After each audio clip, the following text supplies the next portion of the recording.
안녕하세요. 그레이입니다. 정서적 학대를 나르시시스트로 일반적으로 흔히들 쓰고 있습니다. 그렇지만 들여다봤을 실제로 때 의외로 나르시시스트인 경우보다 경계성 성격 장애인 경우가 많다고 합니다.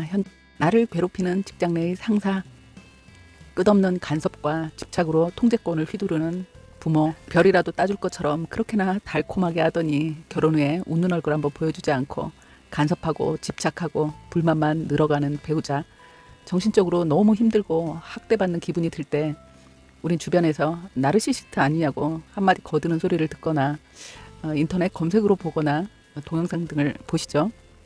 그런데 이런 이야기를 듣고 나면요, 상대에게 낙인을 찍게 되고 그 스티그마 효과로 인해서 자신은 더욱 고통받게 되기도 합니다. 많은 정서적 학대자들이 인격장애가 있습니다. 자신과 타인을 인식하는 방식, 감정 조절, 충동 조절의 어려움을 겪으니까요. 성격장애나 정신질환을 가진 사람들이 다른 사람을 감정적으로 학대할 수도 있지만 경계선 성격장애나 자기애성 성격장애처럼 정서적 학대를 특징으로 하지는 않습니다. 경계선 성격장애와 자기애성 성격장애는 타인을 감정적, 정서적으로 학대합니다. 그리고 경계성 인격장애가 있는 사람들은요, 상대를 인내의 한계까지 극단으로 몰아붙이는 행동 특성이 있습니다. 그래서 일부 관계에서는요, 상호 학대가 함께 일어나게 될 수도 있습니다. 서로가 가해자와 피해자가 될 수도 있다는 얘기입니다. 경계성 성격장애를 앓고 있는 사람들은요, 확률적으로 여성분들이 조금 더 많습니다. 자기애성 성격장애를 가진 사람은 남성이 많다고 보고됩니다.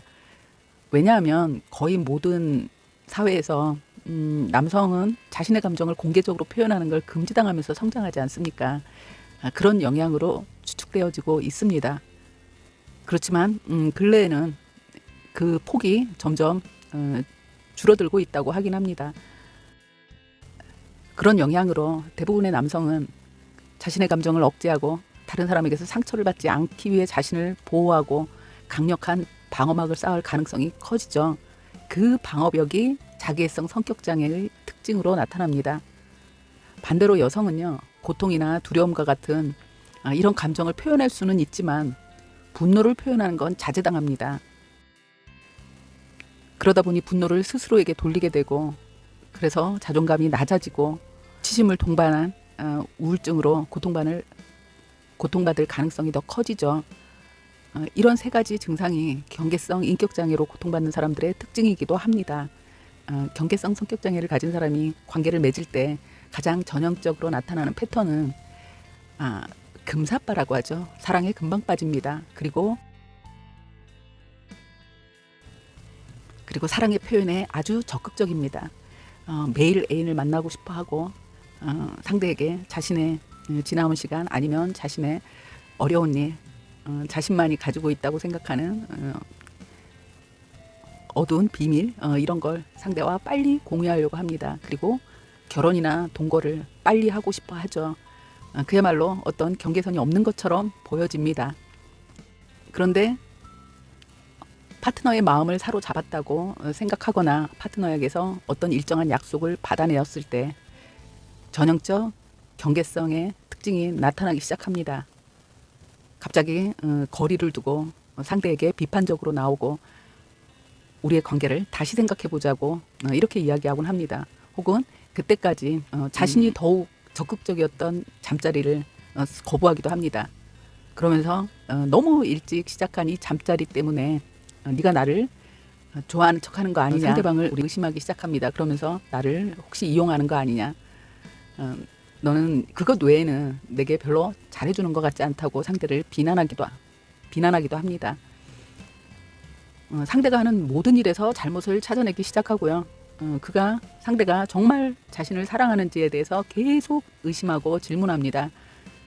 이렇게 상대와의 거리두기 행동은요, 집착으로 이어집니다. 그래서 상대의 전화를 몰래 염탐하기도 하고 상대의 전화를 보고 싶어 하죠. 그리고 그가 누구와 있는지 회사 내에는 자신보다 예쁜 여자가 있는 건 아닌지, 멋있는 남자가 있는 건 아닌지, 과거의 연인들과의 관계에 대해서 알고 싶어서 이들의 이런 행동은 상대방을 너무 힘들게 하지 않겠습니까? 그래서 관계에 대한 의문을 제기하고 화를 내거나 하면서 거리를 두려갈 수 있습니다.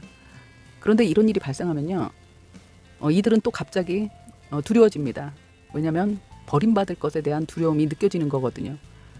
이들은 대체적으로 영유아기 때나 어릴 때 가정 내 양육자에게서 학대나 유기의 경험으로 인한 그 트라우마가 있을 확률이 높거든요. 삼자가 봤을 땐 정말 너무 비굴해 보일 정도로 집착하기도 합니다. 그리고 굉장히 잘하게 됩니다. 그러면 상대방 입장에선 또 너무 당황스럽죠. 그렇지만 또 자신에게 이렇게 잘하기 때문에 밀쳐내지 못합니다. 그리고 당연히 힘이 들죠. 이런 과정을 거치다 보면 상대방 입장에선 관계를 끝내고 싶어 하지 않겠습니까? 그런 일이 생기게 되면 이들은요, 떠나지 말라고 매달리게 되죠. 헤어지겠다고 하면 자살하겠다고 위협하기도 하고요. 혹은 자신이 상대를 죽이겠다고 위협하는 등 아주 극단적인 그런 장면을 연출합니다. BPD를 앓고 있는 사람의 전형적 행동 중 많은 부분이요, 분명히 정서적 학대인데요. 이 경계선 파트너가 상대를 한계까지 밀어붙이기 때문에, 그야말로 인내심의 한계까지 밀어붙이기 때문에요, 종종 이 관계가 상호 학대로 이어집니다. 그래서 상대에 의해서 관계가 끝이 나죠. 보통 사람들은, 평범한 사람들은 이런 유형의 행동에 사실 대처하기가 굉장히 힘이 듭니다. 너무 극과 극을 오가는 성격이기 때문에 화를 내거나 아주 공격적인 행동을 보이면서 이 상황을 벗어나게 됩니다. 그리고 대체로 그렇게 하지 않으면 이 상황을 벗어나지 못하게 됩니다. 나의 연인이나 배우자가 경계성 성격 장애를 앓고 있는 것은 아닌지, 경계성 인격장애의 그 특성을 판단하는 데 도움이 될 만한 설문지를 첨부해 두었습니다. 한번 보시고 확인해 보시고요.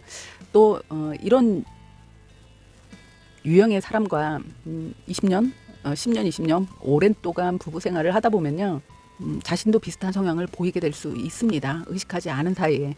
그리고 자신이 학대를 하는 상대는 자녀가 되기 쉽거든요.